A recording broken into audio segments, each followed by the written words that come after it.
What if I told you that the mighty British Empire, which ruled the seas and invented machines, could not defeat its simplest enemy, the cold in its own homes? The Victorian era seems to us a time of electricity, progress, and lavish receptions. But behind these facades lay the harsh reality of dampness, drafts, and constant cold. Even the most luxurious mansions trembled under the breath of the British winter, turning into ice boxes at night, where rich and poor suffered equally. It was a world where the lack of heat was felt not as discomfort, but as a daily struggle for a basic level of comfort.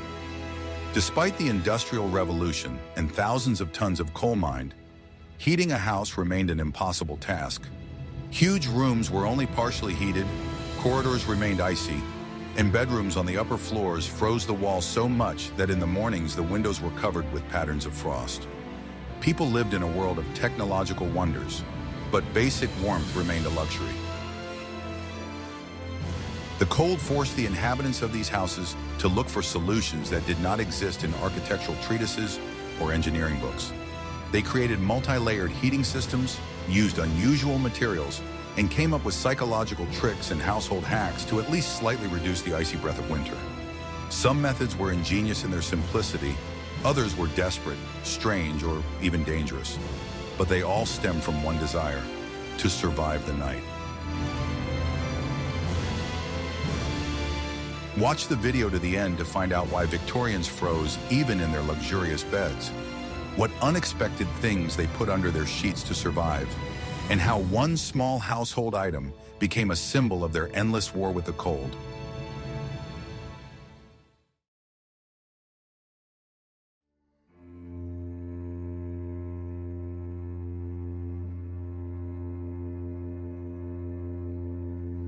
I will reveal the most closely guarded secret of Victorian comfort.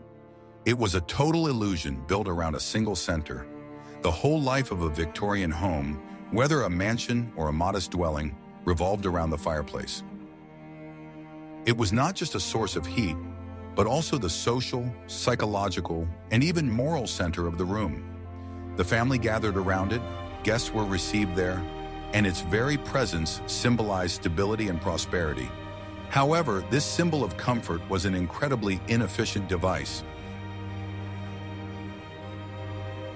An open fireplace functioned like a huge pump, drawing warm air out of the room and expelling it outside through the chimney.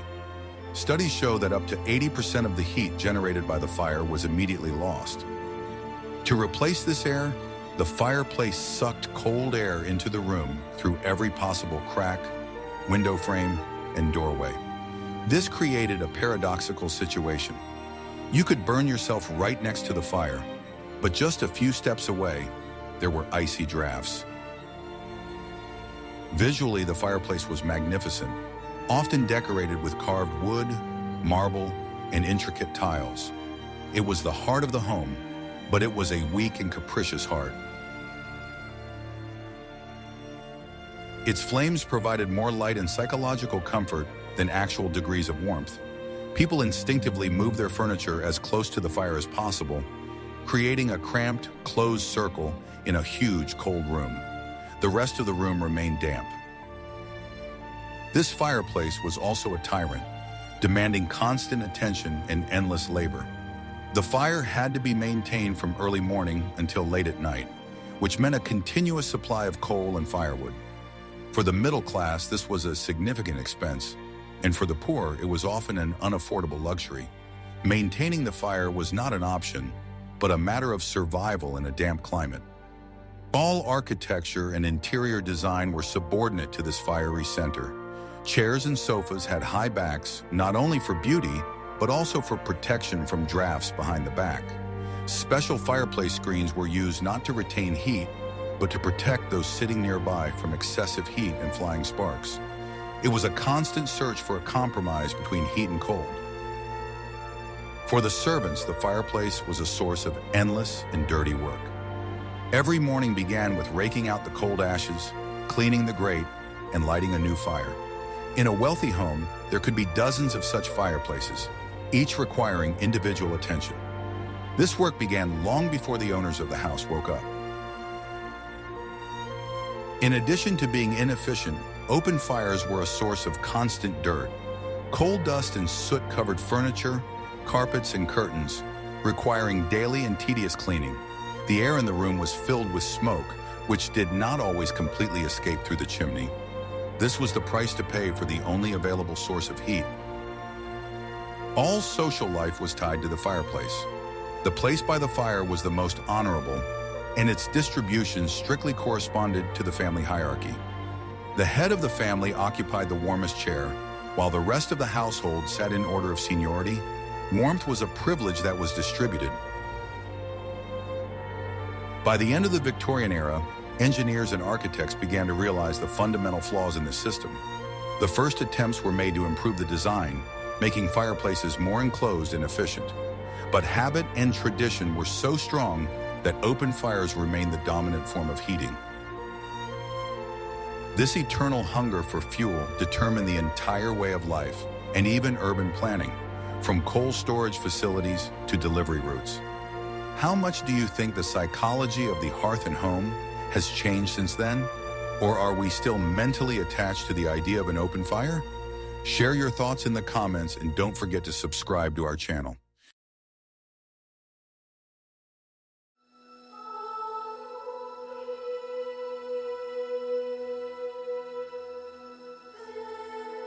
Are you ready to learn the truth about how heat divided society more strictly than money? The Victorian era was a time of stark social contrast, and nowhere was this more evident than in the issue of heating. The reality of heating a wealthy mansion and a poor slum shack were two different worlds existing on the same street. Heat was not just a comfort, but a direct reflection of social status. A wealthy house in Mayfair might have had 20 or 30 fireplaces, one in every bedroom, living room, and library. Having that many chimneys was a symbol of prestige. However, that did not mean that the entire house was warm. The heat was localized in small islands around each fireplace, while the huge corridors, stairwells, and service areas remained freezing. The owners of the house lived in relative comfort, but their servants lived in completely different conditions. The servants' quarters, usually located in the attics, were the coldest rooms in the house. They were far from the main chimneys, and coal was rarely allocated for heating them. The servants slept in unheated rooms, wrapping themselves in whatever they had. At the same time, the kitchen, located in the basement, was the hottest place in the building. The huge coal-fired stove burned around the clock, providing not only food preparation, but also hot water for the entire house. Cooks and kitchen workers labored in unbearable heat, while the maid upstairs could freeze. For the poor in the slums of the East End, the situation was catastrophic. Often an entire family lived in a single room, where heating was a luxury. Their only source of heat was a tiny, inefficient fireplace or a small iron stove. There was a catastrophic shortage of money for coal. The poor were forced to burn anything that would burn. They collected pieces of coal that had fallen from carts, wood chips, old rags, and even garbage from the streets. Such improvised fuel provided little heat and a lot of toxic smoke. This made the air in their already overcrowded dwellings suffocating. Many poor families could not afford to have a fire during the day. They only lit it in the evening to cook a meager dinner. All night long, they slept under a pile of rags, trying to keep warm with their own body heat. For them, winter was an annual struggle for survival. Even middle-class people living in townhouses practiced strict economy. Fires were lit only in rooms that were in use at the moment. The living room, or parlor, was heated only on Sundays or for entertaining guests. On weekdays, the family spent their evenings in the kitchen or in a small back room. Architecture also reflected this divide. The homes of the wealthy were built with thick walls and high ceilings, making them even more difficult to heat. The homes of the poor were built with poor quality materials and thin walls that were cold to the touch and drafty. Heat was not just a comfort, but a status marker that divided the world into two camps. But even in wealthy homes, there was an invisible enemy that negated all efforts to keep warm. What if I told you that the main heat thief was built into the very architecture of the Victorian home?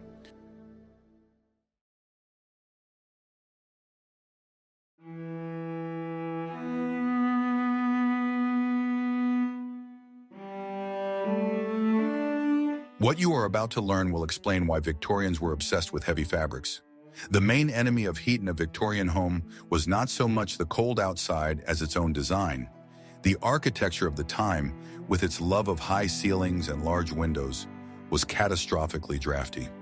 Every house was permeated by invisible currents of icy air. The main culprit, as we have already mentioned, was the fireplace. It acted as a powerful fan, constantly pumping air out of the room. To compensate for this loss, the house sucked in outside air through every crack. Victorian-era windows and doors did not have modern seals. The wooden frames dried out and warped, creating gaps of several millimeters. The wind literally whistled through these gaps, filling the rooms with icy drafts. People constantly felt the wind blowing on their backs or legs. This sensation of constant cold air movement was an integral part of Victorian life. The floors, especially on the first floors, were icy. Victorians waged a real war against this invisible enemy. The entire interior design was aimed at combating drafts. Heavy velvet or tapestry curtains, known as portières, were hung at the entrance to the room. They created an additional barrier, preventing cold air from the corridors from entering the living quarters. The windows were draped with several layers of fabric. First came thin curtains, then thick lined curtains, which were carefully drawn at night. These curtains not only blocked the light, but also served as insulation, trapping cold air between the fabric and the glass. Special screens were placed in front of fireplaces. They served a dual purpose. They protected against excessive heat and sparks, and also blocked some of the drafts that inevitably arose from the fire. Beds, especially in wealthy homes, often had canopies with thick curtains. At night, they were drawn closed, creating a small, relatively warm microclimate inside. One of the most recognizable, albeit simple inventions was the sausage draft stopper. It was a long fabric roll stuffed with sand or sawdust that was placed on the floor along the bottom of the door. Every home had several of these sausages that were moved from place to place. Even carpets played an important role in thermal insulation. Unlike modern minimalist interiors, Victorians preferred to cover their floors with thick wall-to-wall carpets. This was done not only for beauty, but also to block the cold coming from the wooden floorboards. The science of the time had a vague idea about ventilation. It was believed that stagnant air was harmful, so some circulation was welcome. However, in practice, this meant that houses were constantly drafty and cold. It was a real war on air that Victorians waged in every room, and in this war, the winner was the one with the most fabric, carpets, and ingenuity. If you find this battle for air tightness fascinating, please support our work by liking this video.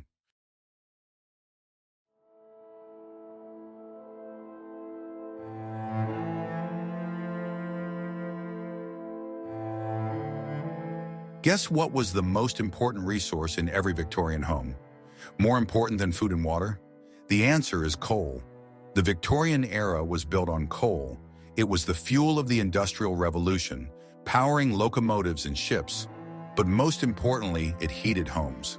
The transition from wood to coal, which had begun earlier, became almost universal at this time. Coal was a more efficient fuel than wood. It burned longer and produced more heat. The development of canals and railways made it relatively affordable even far from the mines. Cities were literally saturated with coal. Every house, from country villas to city townhouses, had a system for delivering and storing coal. On the sidewalk in front of the house, you could see a round metal cover. This was a coal hatch that led directly to the basement or a special storage room, the coal cellar. Every few weeks, a horse-drawn cart would pull up to the house. A coalman in a burlap bag his face black with dust, would carry heavy sacks of coal and pour them through this hatch. It was dirty work, leaving black marks on the sidewalk and in the air. Inside the house, the coal was stored in the basement. From there, it had to be carried to all the fireplaces.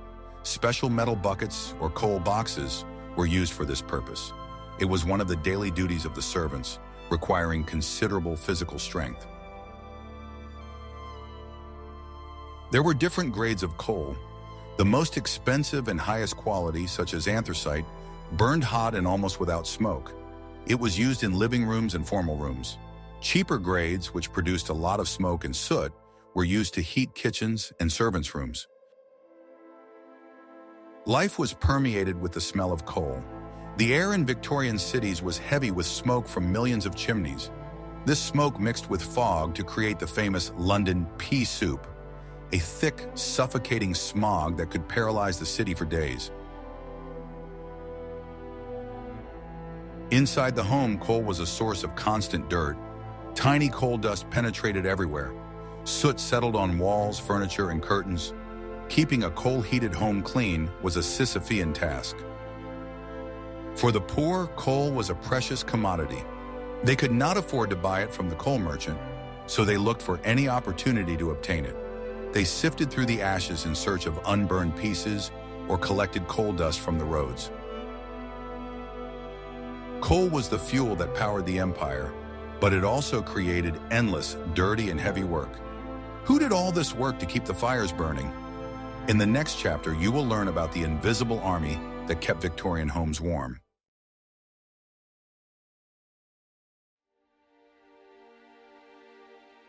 Keeping a Victorian home warm was a complex logistical operation that required an entire army of workers. Homeowners enjoyed the warmth of their fireplaces, but behind this comfort lay the invisible, daily, and exhausting labor of servants. This work began long before dawn and ended late at night. At first glance, it seemed that everything happened by itself, but in reality, every minute of comfort was the result of a huge amount of work. In large houses, keeping warm was part of a constant battle against the cold that penetrated through the walls, floors, and windows. The owners themselves rarely thought about the scale of this work. Their lives were arranged in such a way that comfort was taken for granted, even though it was the result of the hard work of people they hardly noticed. The temperature in Victorian homes could change dramatically, and without the constant care of servants, rooms quickly cooled down. Therefore, heating became a daily necessity rather than a rare convenience. The house lived according to a strict schedule, which was regulated by the cold. The first person up in the freezing house was the junior maid or servant. Her day began at 5 or 6 in the morning in a cold attic room. Her first task was to light a fire in the kitchen so that the cook could start preparing breakfast and the water could begin to heat up. To do this, she had to go down into the dark house, where no one else was awake yet. Each morning, descent down the cold stairs reminded her that there was not a single corner of the house that did not need heat. Her early awakening was not just part of her duties, but the basis of her entire daily routine. If the fire in the kitchen was lit too late, the cook would not have time to prepare the food, which would lead to dissatisfaction on the part of the owners. The maid had to act quickly and confidently, despite her sleepiness in the cold. She held the first and most important thread of the whole mechanism in her hands. The work of everyone else depended on her accuracy. After that, the marathon of lighting the other fireplaces began. In a large mansion, this meant going through dozens of rooms. First, she had to clean out the ashes and soot from yesterday's fire. It was dirty, dusty work that had to be done quietly so as not to wake the owners. Every movement had to be measured, because the creak of a bucket or a too loud blow of a scoop could cause discontent. Sometimes the maid had to work in almost complete darkness so as not to turn on the light and disturb the household. She moved through rooms where the air was heavy with the cold of the night. Her hands quickly froze, but she couldn't stop. In large houses, dozens of fireplaces had to be cleaned, and each one required attention. This part of the job took several hours. Then the maid brought kindling, wood chips, old newspapers, and a few logs. On top of that, she placed coal, which she brought from the basement in heavy metal buckets. Carrying dozens of kilograms of coal up several floors was a normal part of her job. The coal buckets left black marks on her clothes, and her hands were constantly covered in dust. It was physically demanding work, especially in winter when the amount of fuel increased. The basements where the coal was stored were often damp and poorly lit. Working there was not only hard, but also unsafe. The maid had to lift the buckets without spilling coal or lingering too long. She made dozens of such lifts every day, which gradually built up her endurance. Despite her fatigue, she had no right to make mistakes, because the warmth depended on her efforts. Lighting a fire was an art. The fireplace could smoke, or the fire could fail to ignite.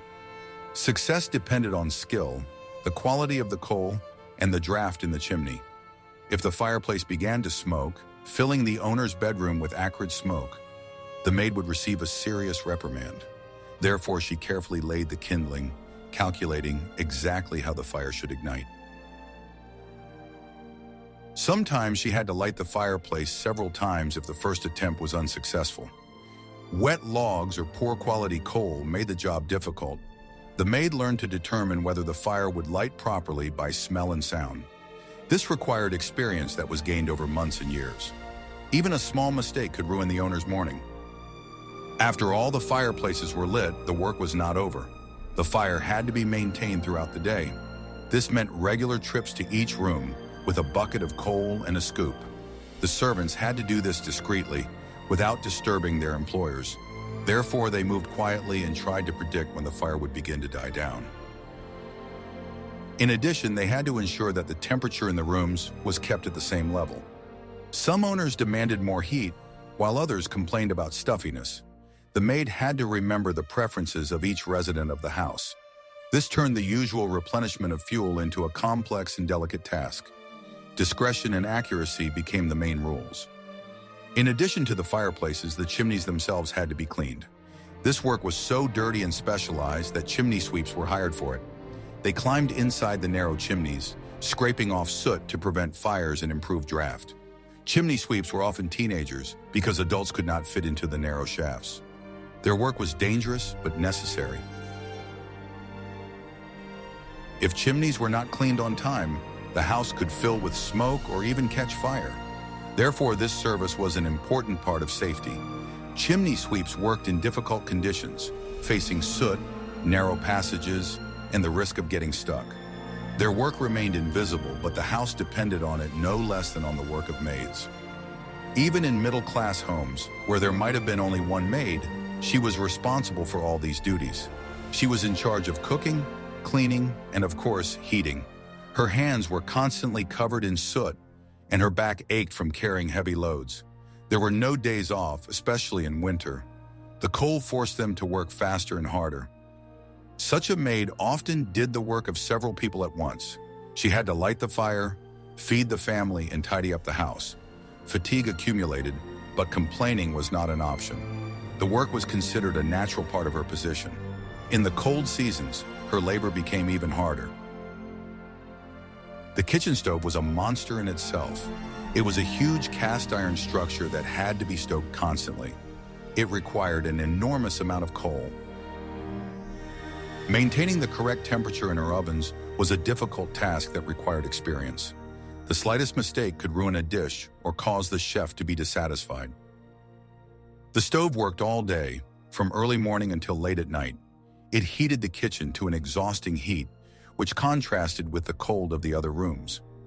It was hard to work near it, especially in layers of clothing. But the stove was the heart of the home, and without it there was no food or hot water. The maid watched it as closely as she watched the fireplaces.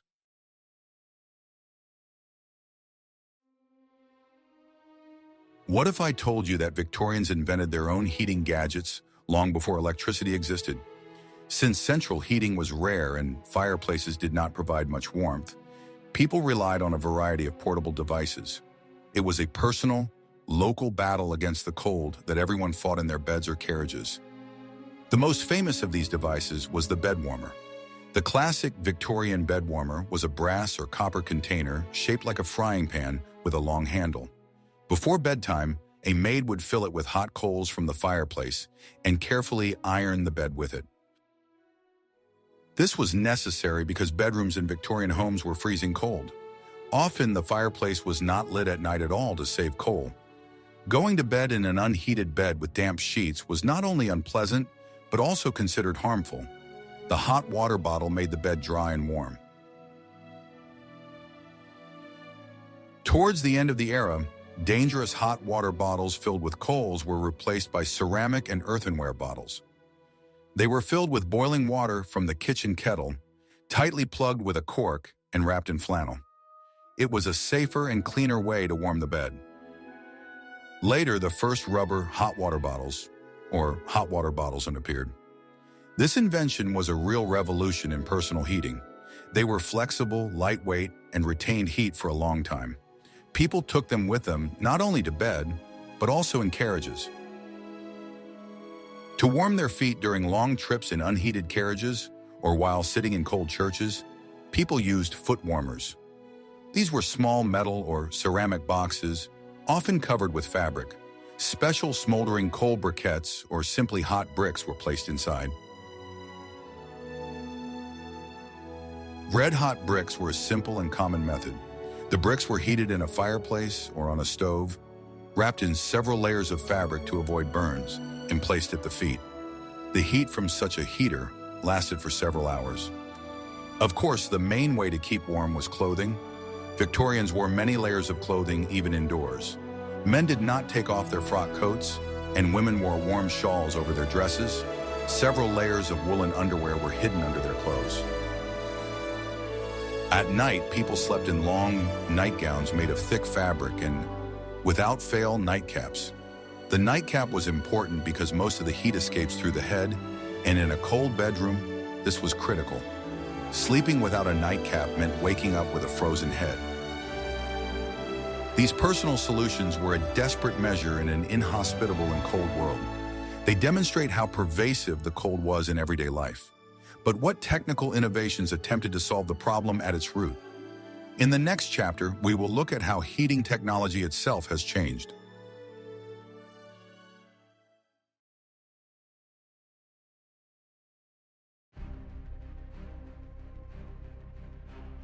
The open fireplace was inefficient, dirty, and dangerous. Gradually, Victorians began to look for a replacement, and that replacement was the freestanding cast iron stove. This invention, which came from America and Germany, slowly but surely conquered Victorian homes, especially among the middle class. Unlike a fireplace built into the wall, a cast iron stove stood in the room, often in the center. Its main advantage was efficiency. Since it was enclosed, the fuel burned more slowly and more completely. Heat radiated in all directions rather than escaping up the chimney. Cast iron stoves, or bourgeois stoves, could be fired with either coal or wood. They heated the room much faster and more intensely than a fireplace. The long chimney pipe that ran through the room also gave off heat before going outside. The design of these stoves was often very complex and decorative. Manufacturers cast real works of art from cast iron with ornate patterns, bas reliefs, and nickel-plated details. The stove became as central to the interior as the fireplace. Stoves were especially popular in public places. They were installed in school classrooms, shops, train stations, and waiting rooms. In village churches, a large cast iron stove in the center of the hall was the only source of heat around which parishioners gathered.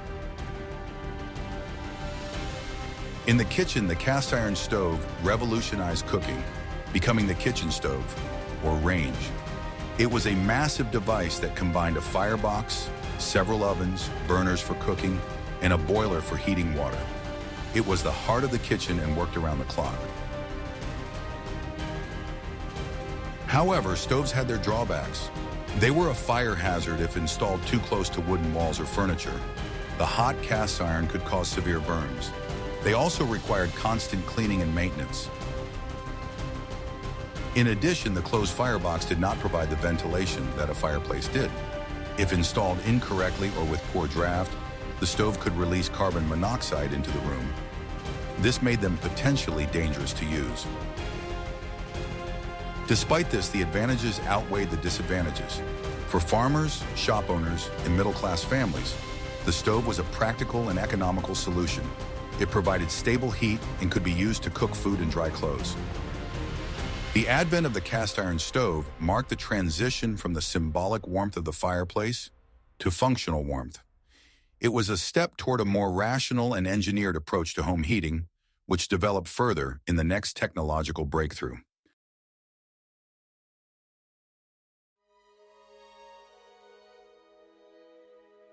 For the vast majority of Victorians, heating meant visible fire.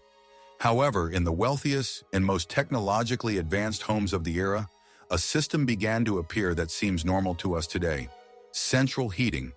It was the ultimate form of luxury, invisible heat that did not require fireplaces or stoves. The idea of central heating was not new. It had been used by the ancient Romans in their hypostates. But in the Victorian era, it was reimagined using steam and hot water. These were complex engineering systems, accessible only to a few. In the basement of such a smart house was a huge coal-fired boiler.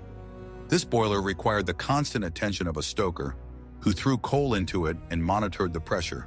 A complex network of metal pipes ran from the boiler throughout the house. Early systems used steam. High-pressure steam rose through the pipes and entered the radiators. These early radiators were often simple cast-iron pipes located along the walls or massive, ornate structures.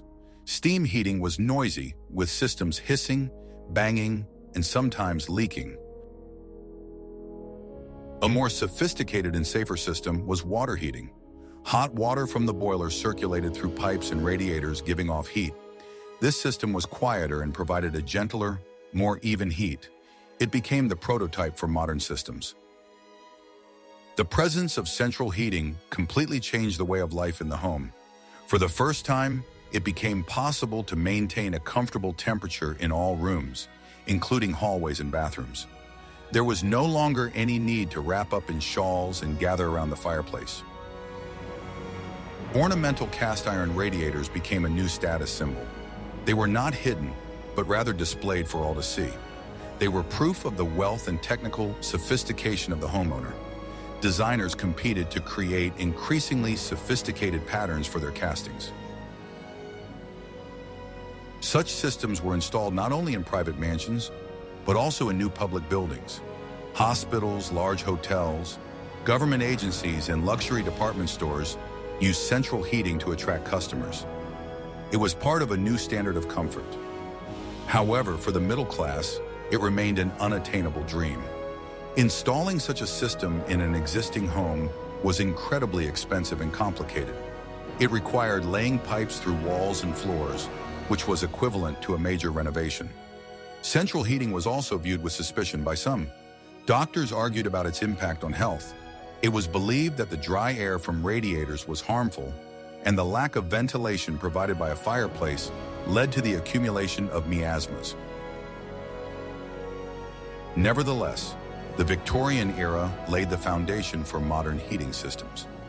The invisible heat from the basement boiler was the future, slowly but surely replacing the ancient power of open fire.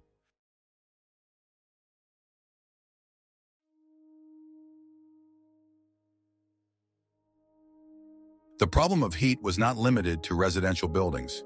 Heating public and industrial buildings in the Victorian era was a complex engineering challenge.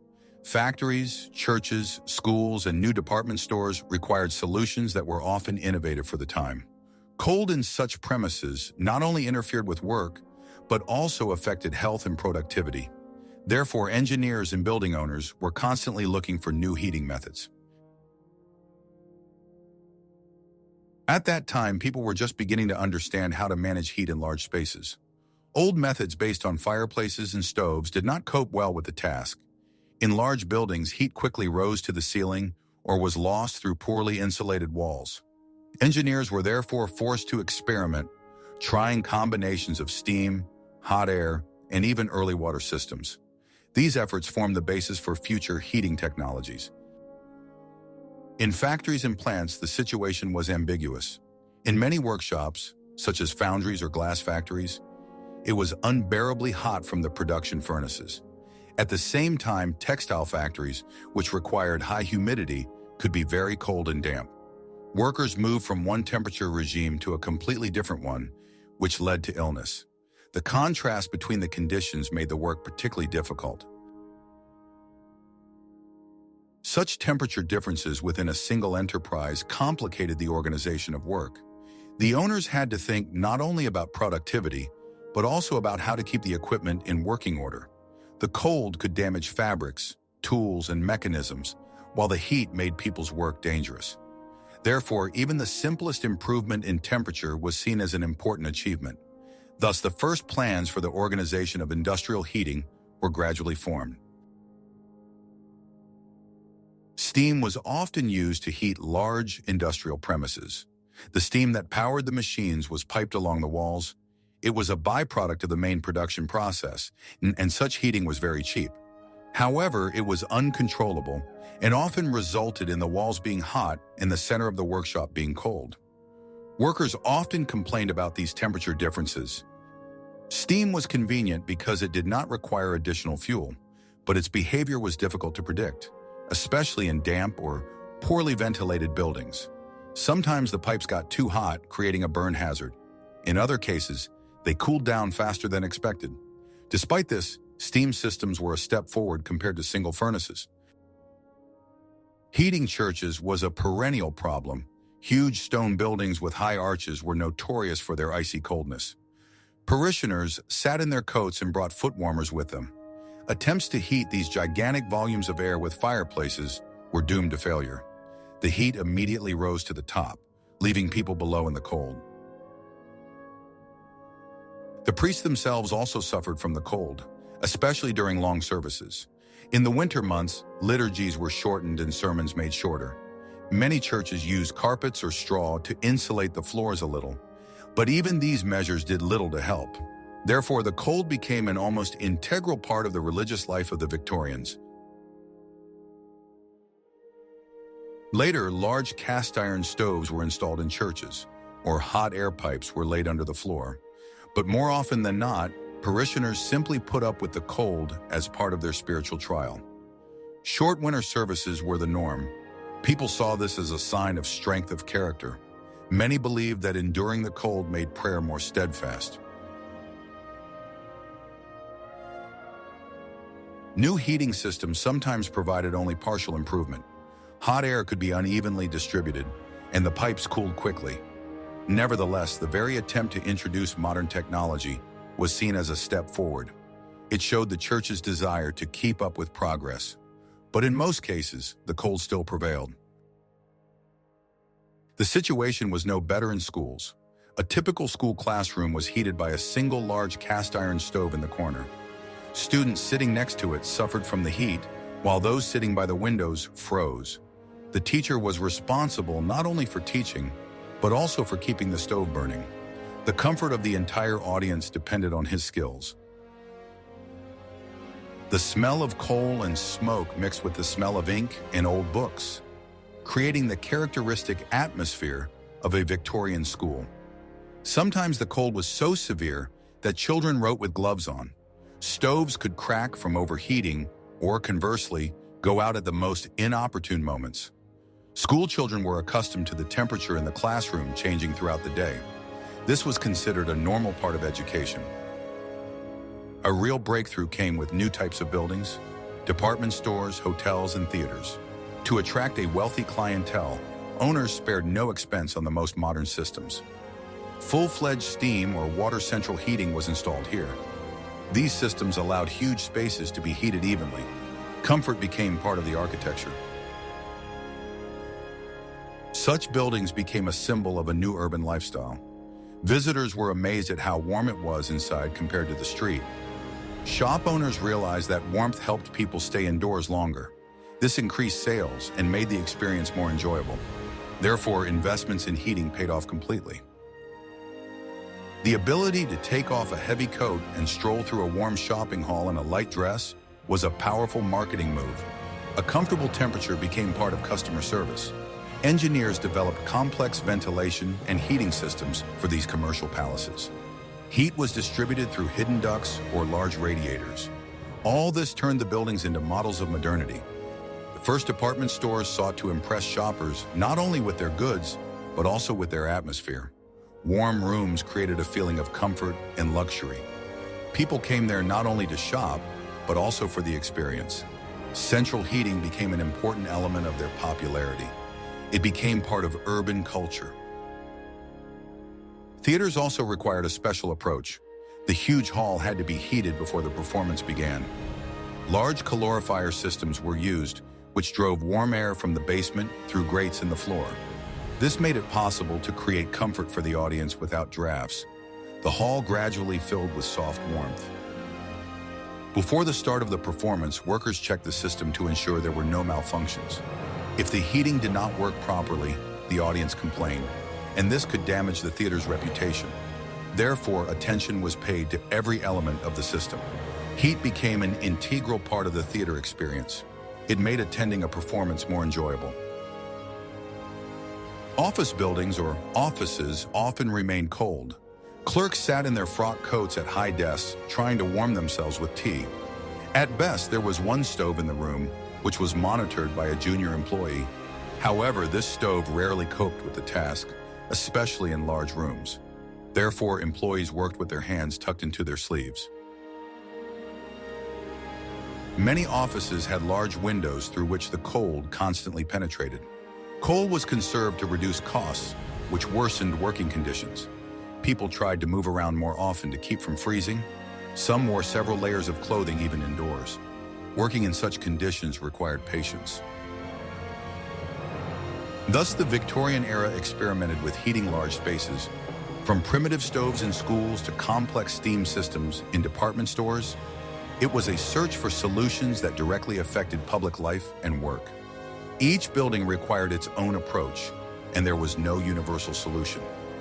Therefore, the development of heating systems became an important part of the technological progress of the century.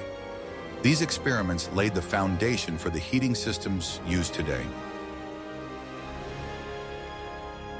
The era became a time when people began to understand comfort in a new way. They saw that heat could be created artificially and controlled. This changed attitudes toward architecture, labor, and everyday life. The search for effective heating systems became part of a general desire for modernization. Thus, cold stimulated progress.